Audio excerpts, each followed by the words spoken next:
Under the previous administration, we looked like fools. Not anymore. President Trump has reestablished American leadership. The F-47 is part of it. And Mr. President, thank you for having the courage to do it and leading the way for all our warfighters. Thank you. Jeez, Pete. Leave some of that butt for the rest of us to kiss. Pete! Keep your drinks covered, ladies. Hegseth. Secretary of Defense right here. He says the previous administration made us look like fools. I'm sure that'll age well. Before we get the episode, let me tell you a story to preface it. When I was like 16 or 17, I got super drunk at a party, right? A normal day for Pete here, the functioning, non-functioning alcoholic. I came home drunk at like 3 in the morning. My mom was waiting up and she said, "You're drunk." And in my booze brain, floating around in there, I think it was Everclear back in Utah. Oh, that hurts just thinking about it. I told my mom, this was my rebuttal. I said, "I'm not drunk, you're drunk." And then I laid down, because my room was downstairs, and I went down the stairs backwards and slept at the bottom of the stairs. Now that was 16-year-old me, right? But before we get to it, let's listen to this part just one more time to really savor it. Under the previous administration, we looked like fools. We look like fools. There is zero doubt in my mind that when Pete was at Fox News, him and Jesse Waters had a secret text back and forth where they would rate the hottest interns. And now he's carried those drunken texts over to his new job as, once again, the Secretary of Defense. A stunning breach of security was revealed by Atlantic's editor-in-chief Jeffrey Goldberg, who reported that he was accidentally included in a private signal messaging group where top Trump administration officials were planning imminent military strikes on Houthi rebels in Yemen. After Goldberg was added to a group chat titled Houthi PC Small Group. Why even use classified names for anything? If you're just going to do this on an app. Which included senior national security officials too, and including the vice president. Yeah, this boy right here. Tulsi's on here, Hegseth's on here, even Stephen Miller's on here. Initially, Goldberg was skeptical that the chat was real, suspecting a possible prank or impersonation. Well, Goldberg, I have a little insight for you. The next 4 years, the next 10 years, the next 20 years, until this country is over, everything's gonna feel like one big prank. I destroyed your country. Oh, chill, bro. It's just a prank. It's just a prank. Members of the group who use handles like JD Vance. Way to think up of a name there. TG, presumably DNI Tulsi Gabbard. Scott B, Treasury Secretary. Scott Bessent and John Ratcliffe were openly debating policy and personal, even joking about replacing each other. In this text message that, let me stress, they accidentally invited a reporter from the Atlantic into. Goldberg could not believe what he was seeing. I also could not believe that the National Security Advisor would be so reckless to include the editor-in-chief of the Atlantic in such discussions. Well, you must be new here, Jeffrey. You're not new here. You've been around a long time. At 8:05 a.m. on Friday, March 14th, it was nearly 2 weeks ago, Michael Waltz texted the group, "Team, you should have a statement of conclusions with taskings per the president's guidance this morning in your high side inboxes." High side in government parlance refers to classified computer and communication systems. They are on a phone in their app. I don't want to keep reiterating it, where they've accidentally invited someone in, not just someone, the chief editor of the Atlantic magazine. And they're saying they're taking that classified info. What did Hillary Clinton do? I know, it's beating a dead horse. Not that Hillary Clinton's a horse. You get what I'm saying. It's beating a dead horse, because what did Hillary Clinton do? They're taking all these precautions to keep this classified. They're just talking about it in an app, and it gets so much worse. The account labeled JD Vance responded at 8:16. "Team, I am out for the day doing an economic event in Michigan, but I think we are making a huge mistake. And do you know who wouldn't recklessly share data over an unencrypted messaging app? Today's sponsor, Aura.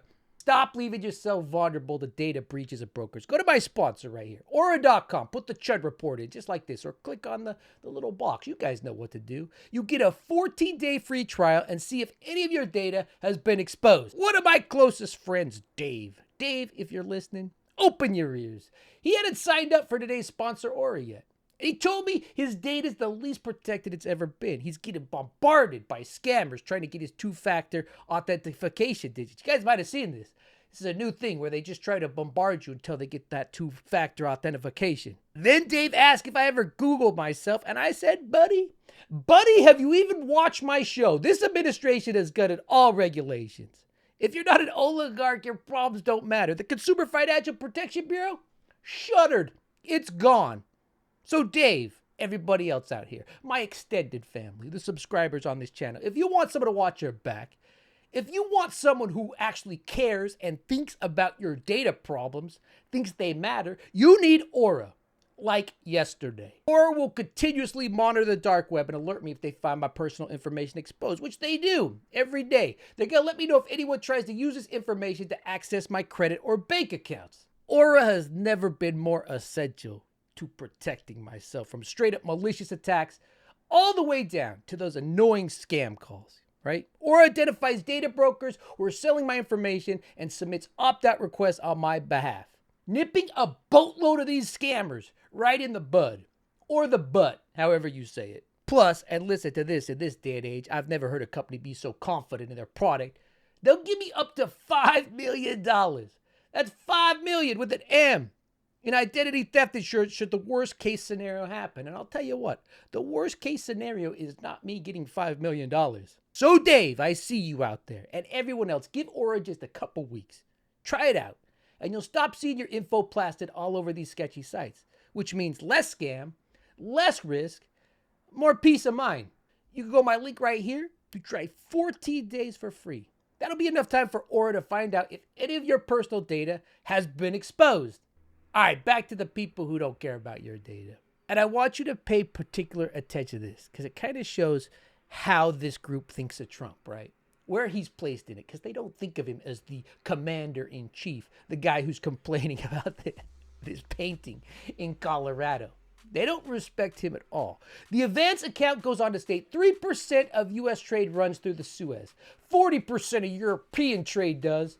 There is a real risk the public doesn't understand this or why it's necessary. The strongest reason to do it is, as POTUS said, to send a message, right? Then Vance goes on to make a noteworthy statement considering that the vice president has not deviated from publicity from Trump's position on virtually any issues. I am not sure the president is aware how inconsistent this is with his message on Europe right now. He's still worried about taking in Canada as a 51st state, and as aforementioned, this painting of him, which, as he looked in a mirror lately, because if he's worried that this isn't accurately depicting him, I think the problem might be the actual face. There's a further risk that we see a moderate to severe spike in oil prices. I am willing to support the consensus of the team and keep these concerns to myself. But there's a strong argument for delaying this a month, doing the messaging work on why this matters, seeing where the economy is at, etc., etc. Republicans have actually said to you that they wanted to vote for Trump so there'd be no more wars, right? Take care of America at home.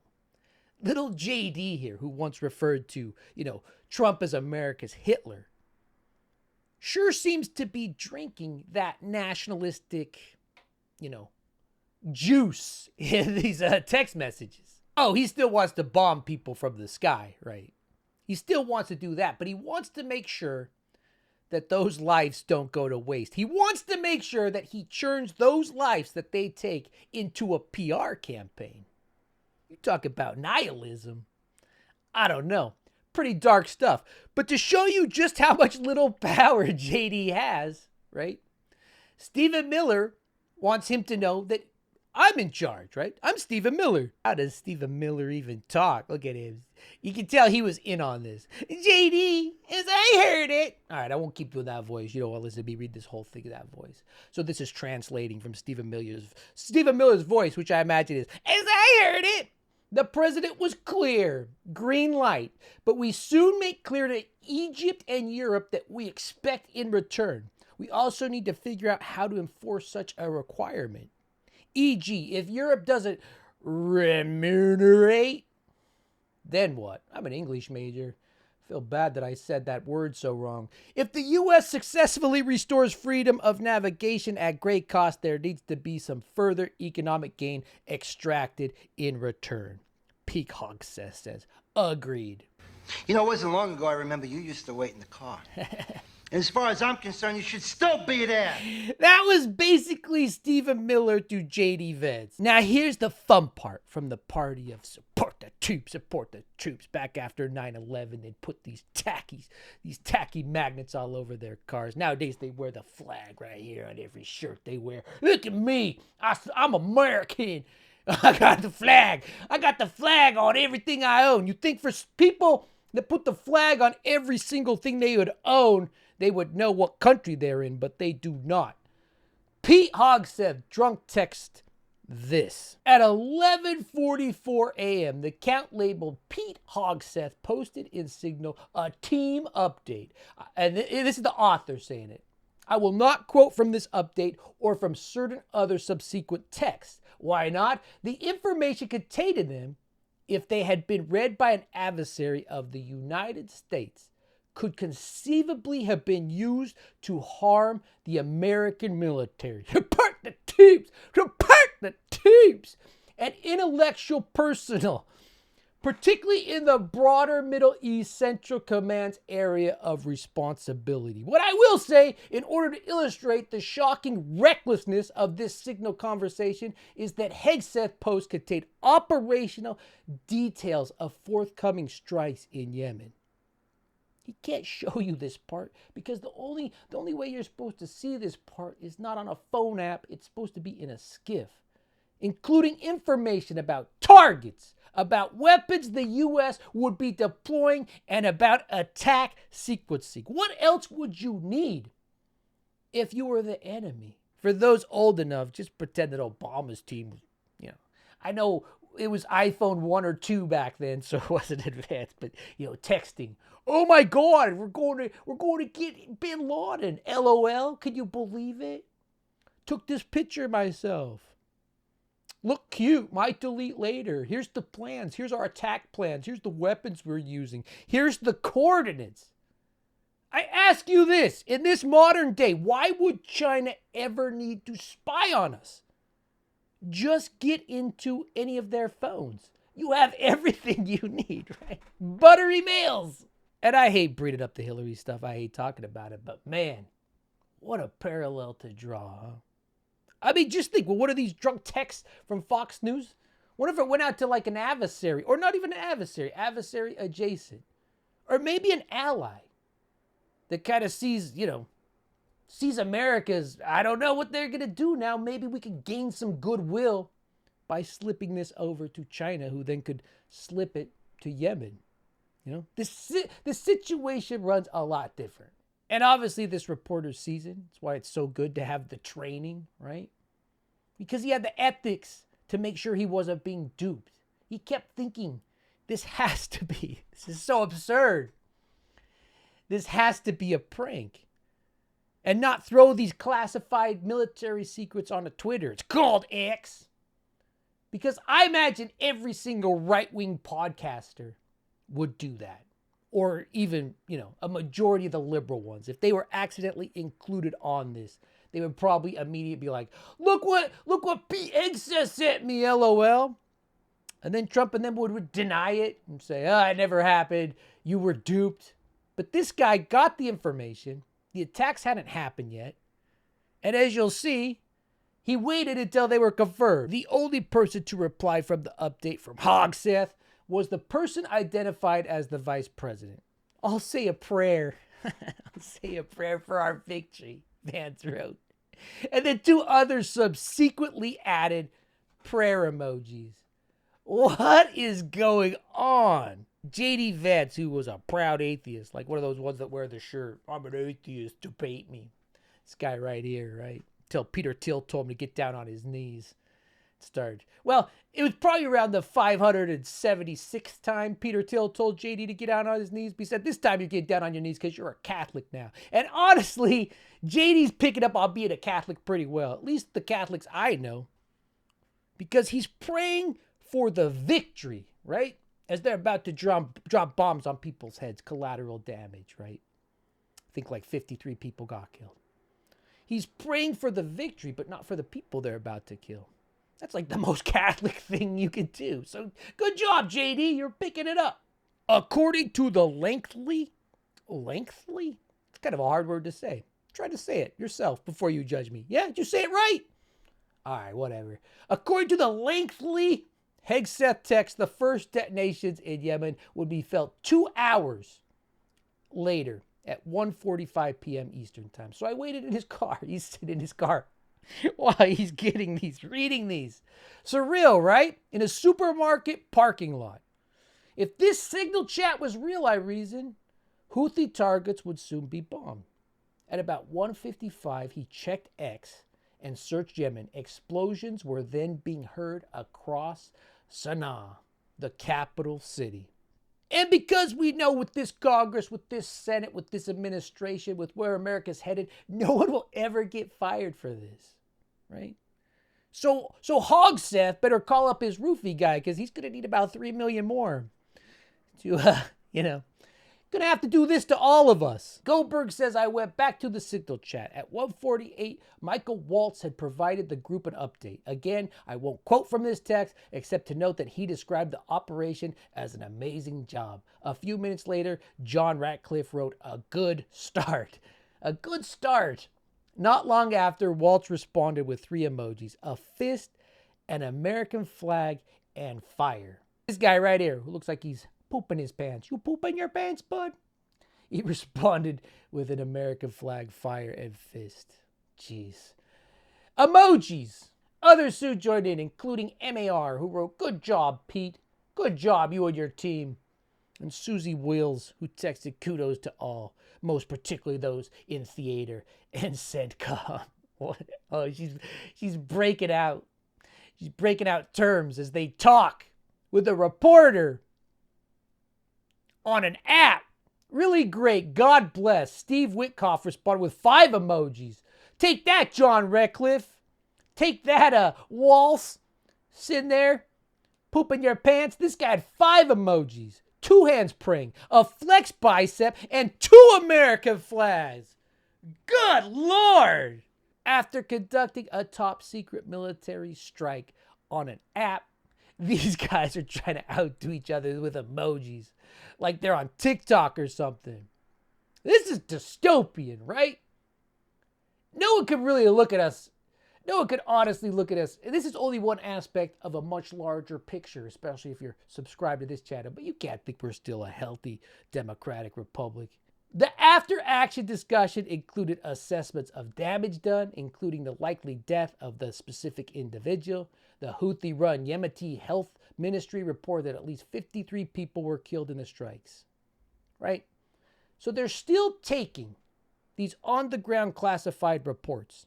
They're taking them from the official systems, and they're not discussing them in a skiff. They're not keeping any kind of record of this. It's important, right? They're just texting out the classified information to each other. And the thing about Signal is, I don't use Signal. I use Snapchat because I like to send out pictures of my junk to people, right? Here it is. I don't want it there. I want to know if they screenshot it to keep it, because that's what I do. That's why I use Snapchat. But I guess when you're on Signal and you leave a chat, it tells everybody. He's left the chat. So Jeffrey Goldberg leaves the chat, and then I have to presume all these people, Tulsi, Pete, Stephen Miller, JD Vance, they probably run to another Signal chat, right?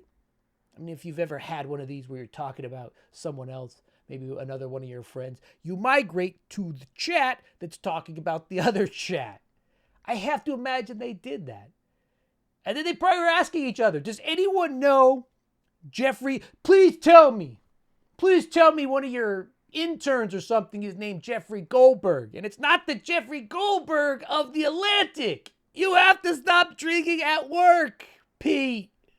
You're a functioning, unfunctioning alcoholic. Before we watch this next clip, I want you to see J.D. Vance tried to overrule Trump until Stephen Miller said, until he popped his little bald head in, right? They let Trump pretend he's taking over Canada. They let him go off on this painting since all weekend, right? And they finally told him, they finally stepped in and said, you can't have your little tariffs because it's bringing too much negative attention to all the stuff we're doing. You know, pulling out the pillars of this democratic republic. It's messing up Project 2025. It's messing up Elon's push to a techno-feudalistic future. But they let Trump LARP. They let him pretend he's president, right? Good for business right now. Because the morons, the morons are still like, buy Tesla. Now, here's the point. Jeffrey Goldberg leaves. Like I said, they all realize what's happened. In any other situation, in any other office, in any other job, the next call would be to the boss or someone close to the boss so they could tell them of the incoming damage, right? From the reporter. Let him know what he's about to be asked about. This was March 10th. So this was almost 2 weeks ago. And this is today. Mr. President, your reaction to the story in The Atlantic that said that some of your top cabinet officials and aides had been discussing very sensitive material through Signal and included an Atlantic reporter for that. What is your response to that? I don't know anything about it. I'm not a big fan of The Atlantic.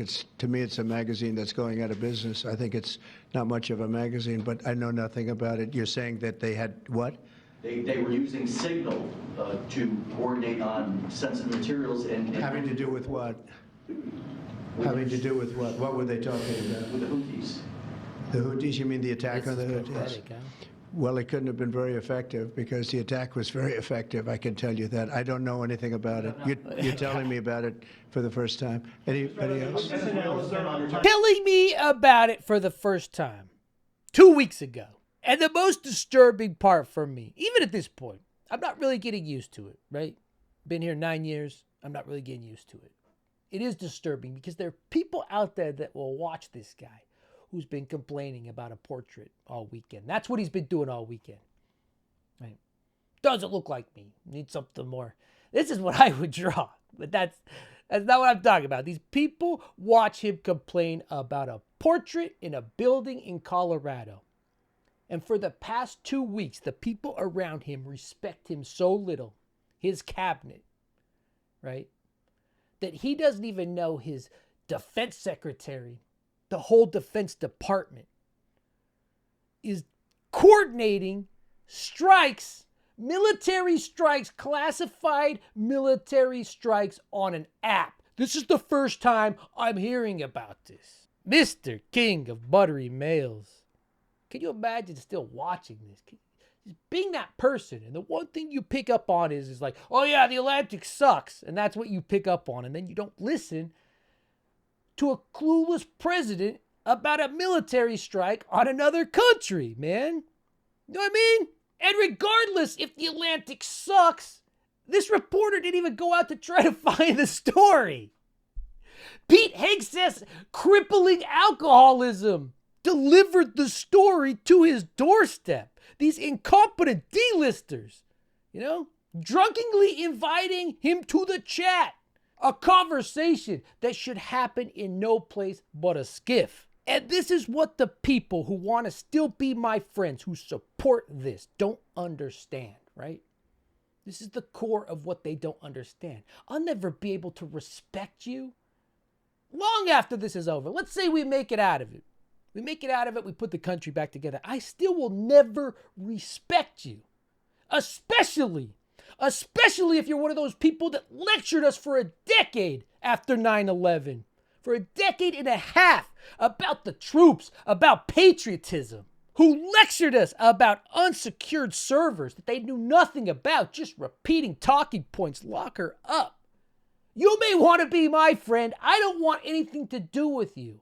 I have to be able to respect someone to be their friend. I'm sorry. It's just the way I'm born.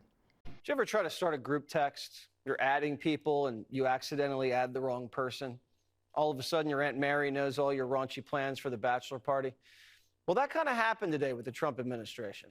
Mike Waltz was putting together a group chat on Signal, an encrypted app, with the Secretary of Defense, the VP, and a bunch of other national security officials to collaborate on whether to strike Iranian proxies in Yemen who keep firing missiles and shutting down shipping. Well, National Security Advisor Mike Waltz accidentally added a reporter to the group text, and not a good reporter. Jeffrey Goldberg from The Atlantic, one of the biggest hoax artists around. Well, he heard some things he probably shouldn't have, but could have been a wee bit of a security breach. But it's not like they homebrewed a server and then bleached it or kept classified documents in their garages next to their Corvette. I'm sure it won't happen again. These people will shrug this off. It's a clear violation of the federal records laws. Clear violation. Potentially the Espionage Act, right? And just plain old common sense. This is how all of them are operating. On these apps where the conversations disappear, no historical record will be kept. This is how Elon's doing it with Doge, Hegseth, and Tulsi, the children's book writer who's running the FBI. They're not leaving any receipts behind. The Tea Party tried to tie in no taxation without representation. I don't think the Tea Party really knew what they were saying. I think they just like to dress up like this and be super racist. But now apparently everyone's forgot that our tax dollars buy this government. Our tax dollars fund this government, right? This is what we pay for. And the least we get, even if it's classified for 25 years, 30 years, the least we get is a receipt of it. These morons will celebrate JFK files being released that don't show them anything. Oh, Trump's the most transparent president ever. If it's 70 years ago, releasing UFO stuff from 80 years ago. Most transparent president ever. Well, Epstein, not so much, because he said that could ruin some of his friends' lives. It could ruin his life, which should be a clue to that. But they will celebrate this stuff that no longer matters. Okay, what'd you find out about JFK? You didn't find out anything new. The transparency is important to them from 80 years ago, 70 years ago. Well, if you love that, you know, in 70 years when all of this was supposed to be declassified, there'll be nothing there. That's just assuming that we're still a country, which is a pretty big assumption at this point. These chuds like to pretend like there's some kind of adults in the room. Or at least they ascribe that to Trump when they do that weird thing of calling him daddy, right? He's going to run the United States government like a business. And if you do want to go down that road with him, you know, if I got drunk, let's say I'm working on a movie. Let's say it's a $300 million movie, right? Actually, let's just say it's a $5 million movie. I get drunk, and we have a group text, and I'm texting. And I send everyone the last scene of the movie. Check this out. You know, no special effects in it yet. Just green screens with all the actors, right? And we're texting back and forth. Cool, looks cool. And then someone's like, hey, does anyone know this Goldberg guy? He leaks it. He writes an article about it, about the movie, spoils the movie, cost the company millions of dollars. Now, do you think anyone would get fired? Do you think anyone in that text would get fired and blacklisted? Everyone would be fired and blacklisted.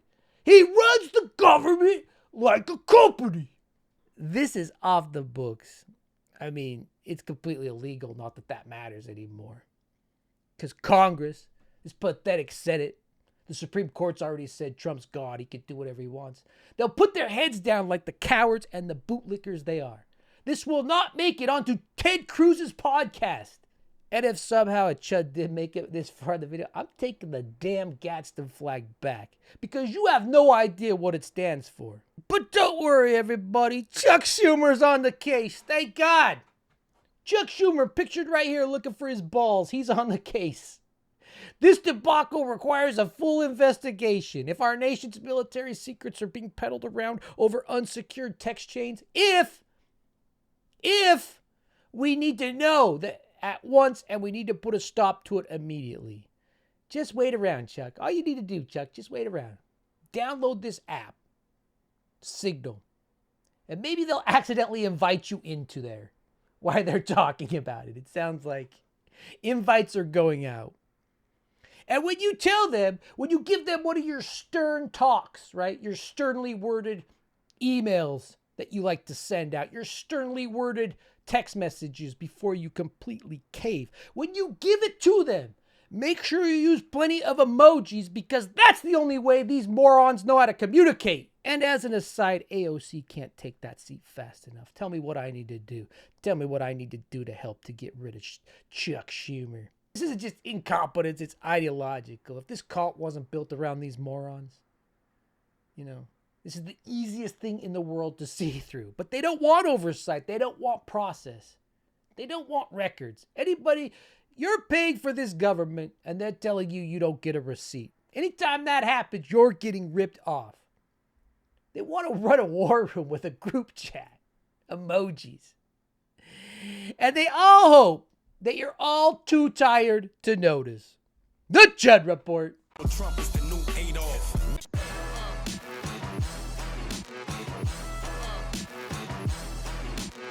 Thank you for being here. Thank you for watching. Thank you to the members. You want to support this channel more? You've been here a while. You like the content. You want stuff a little bit early.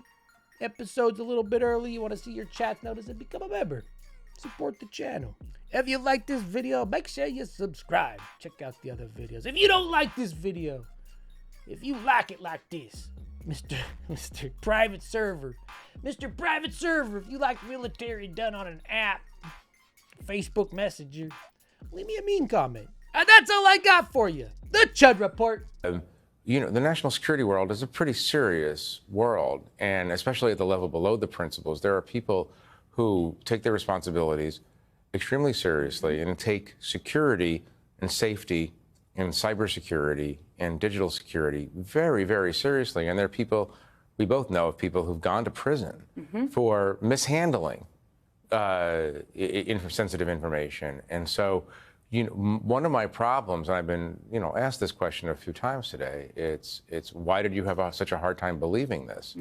And the answer is because it's unbelievable.